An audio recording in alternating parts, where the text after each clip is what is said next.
வணக்கம் viewers, welcome to கருவேப்பிலை சமையல். பாருங்கள், நம்ம சூப்பரான பட்டாணி மசாலா பண்ணியிருக்கேன். ரொம்ப கிளாஸாக இருக்கும், பிரமாதமாக இருக்கும். சாப்பிட்டு பார்த்துட்டு சொல்லுங்கள். பாருங்கள் எப்படி டிஸ்பிளே பண்ணியிருக்கேன். வெங்காயம் போட்டு லெமன் புழிஞ்சிட்டேன். சரிங்களா? இப்போ எப்படி பண்ணலாம் அப்படின்னா, ஒரு பாண்ட்லி வச்சுட்டு கொஞ்சமாக எண்ணெய் விட்டுருக்கேன். அந்த எண்ணெய் காயும்போது என்னென்னலாம் போடணுன்னா, ஒரு 3 பீஸ் பட்டை, அப்புறம் கொஞ்சம் கிராம்பு, அன்னாச்சிப்பூ, இதை கரெக்டாக போடுங்க, நல்லாயிருக்கும். சோம்பு ஒரு 1/2 ஸ்பூன், இலை ஒரு 4-5 பிரிஞ்சி இலை, எல்லாம் கரெக்டாக போட்டோமா. அதுக்கப்புறமா சோம்பெல்லாம் போட்டேன் பாருங்கள். பூண்டு போட்டிருக்கேன். பூண்டு தோலை உரிக்க வேணாம், சின்னதாக ஒரு பீஸ் இஞ்சி போட்டிருக்கேன்.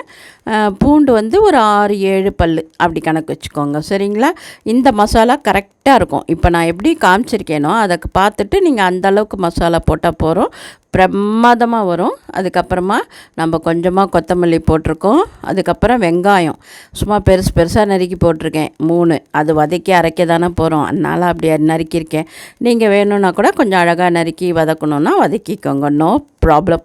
அதுக்கப்புறமா என்ன பண்ணுறேன், 2 தக்காளி போடணும். இதெல்லாம் கொஞ்சம் வதங்கின பிறகு, எப்போவுமே வெங்காயம் கொஞ்சம் வதங்கின பிறகு தானே தக்காளி சேர்க்கணும். அதுக்காக தான் கொஞ்சம் வதக்கிறத காமிக்கிறேன். அப்புறம் 2 பச்சை மிளகா போட்டிருக்கேன். நல்லா கவனிச்சுக்கோங்க, 2 பச்சை மிளகா, அந்த காரம் கரெக்டாக இருக்கும். அதுக்கப்புறம் காஷ்மீரி சில்லி கொஞ்சம் கலர் கொடுக்கும், அதனால அது ஒரு 2 மிளகா போட்டிருக்கேன். அது இல்லைன்னு நீங்கள் கவலைப்படாதீங்க, 2 சிவப்பு மிளகா போட்டுக்கோங்க, அவ்வளோதான். சரிங்களா? அப்புறம் 2 தக்காளி, இதெல்லாம் போட்டு கொஞ்சம் நல்லா வதக்கணும். சரிங்களா? அப்போ தான் அந்த டேஸ்ட் நல்லாயிருக்கும். அரைச்சிட்டு சேர்க்க போகிறோம் இல்லையா, அதனால் கொஞ்சம் லைட்டாக வதக்கினோன்னா அந்த மசாலாலாம் சேர்ந்து, அந்த கிராம்பு கொஞ்சம் ஜாஸ்தியாக தூக்கலாக காரம் வேணும்னா கொஞ்சம் கிராம்பு கூட ஜாஸ்தியாக நீங்கள் சேர்த்துக்கலாம், ரொம்ப நல்லாயிருக்கும். கடைசியாக கரம் மசாலா சும்மா ஒரு 1/4 ஸ்பூன் போட்டிருக்கேன். சரிங்களா? அதான் ஒரு பிஞ்சு கணக்குன்னு வச்சுக்கோங்களேன். ரொம்ப மைல்டாக இருக்கும், ஆனால் ரொம்ப டேஸ்ட்டாக இருக்கும். அவ்வளோதான். நம்ம வறுத்ததை எடுத்து வச்சுட்டோம், வதக்கினதை ஆறி எடுத்து இப்போ மிக்சியில் போட்டு அரைக்க போகிறேன். சரிங்களா? ஆறினவுடனே மிக்சியில் அரைங்க, அப்போ தான் பாத்திரமும் நல்லாயிருக்கும். அடுத்ததாக இப்போ என்ன பண்ண போகிறேன், குக்கர் வச்சுருக்கேன், பேனு, அதில் நிறைய ஒரு 3 டேபிள் ஸ்பூன் வச்சுக்கோங்களேன் எண்ணெய் விட்டுட்டேன். இப்போ அரைச்ச விழுதை காமிச்சிட்டேன் உங்களுக்கு. அந்த அரைச்ச விழுதை அப்படியே அந்த எண்ணெயில் போட்டு ஒரு வதக்கினோன்னா, அந்த இன்னும் ஏற்கனவே வதக்கிட்டோம், இன்னும் கொஞ்சம் ராஸ்மெல் ஏதாவது இருந்தாலும் போயிடும். சூப்பராக இருக்கும். ஆக்சுவலாக ஆஹா, நம்பர் 1 இருக்கும். சாப்பிட்டு பார்த்துட்டு சொல்லுங்களேன். எப்படி நம்ம ரோட்டு கடை சாம்பார் போட்டேன் பார்த்தீங்களா, பிரமாதம் நீங்களே, அதை விட சூப்பராக இருக்கும் இது. அந்த மாதிரி போட்டிருக்கேன் பாருங்கள். இப்போ பாருங்கள், அந்த எண்ணெயில் வதக்கிட்டோமா, கொஞ்சம் மஞ்சப்பொடி போட்டோமா, அந்த மஞ்சப்பொடி போட்ட உடனே அதையும் கொஞ்சம் லைட்டாக வதக்கிட்டு அந்த வாசனை நல்லா வரும், கம்மன்னு. இப்போது நான் அந்த காஞ்ச பட்டாணி காமிச்சிருக்கேன்ல, அது ஆக்சுவலாக முதல் நாள் நைட்டே ஊற வச்சிடணும். ஒரு நாள் ஊறணும், அப்போ தான் நல்லா மசியும் அந்த பட்டாணி.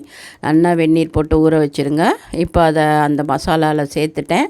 அதுக்கு வேணுன்ற தண்ணி, ரொம்ப முழுகிற அளவுக்கு தண்ணி ஊற்றினா போகிறோம். அதுக்கு தேவையான உப்பை போட்டுடுறோம். எல்லாம் போட்டாச்சு. நம்ம அழகாக என்ன பண்ண போகிறோம், மூடிட்டு 4 எண்ணெய் 5 சவுண்டு கூட விடுங்க. பார்க்கறதுக்கு பட்டாணி மாதிரி இருக்கும், ஆனால் சாப்பிடும்போது சும்மா கரையும், அந்த மாதிரி இருக்கணும்.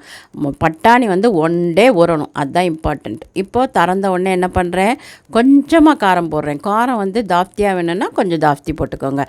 கடைசியாக ஒரே ஒரு ஸ்பூன் கடல மாவை கரைச்சி ஊற்றிருக்கேன். அதுதான் அந்த சீக்ரெட், பட்டாணி மசாலாவோட சீக்ரெட்டே அதுதான். அதை ஊற்றினீங்கன்னா தான் அந்த பட்டாணி மசாலா சூப்பராக இருக்கும். அதனால் கண்டிப்பாக நீங்கள் என்ன பண்ணுங்கள், கடல மாவை லைட்டாக கரைச்சி ஊற்றுங்க.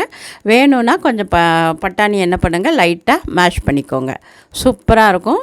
சாப்பிட்டு பார்த்துட்டு கமெண்ட் போடவோ, லைக் பண்ணவோ, ஷேர் பண்ணவோ மறக்காதீங்க. அப்புறமா ஃபேஸ்புக்கில் பார்த்தா ஒரு ஃபாலோ பண்ணிக்கோங்க. உங்கள் ஃப்ரெண்ட்ஸுக்கெல்லாம் ஷேர் பண்ணுங்கள். பெல் பட்டனை டச் பண்ணுங்கள், ஆல் நோட்டிஃபிகேஷன் வரும், அதை ஒரு கிளிக் பண்ணிவிடுங்க. சரிங்களா?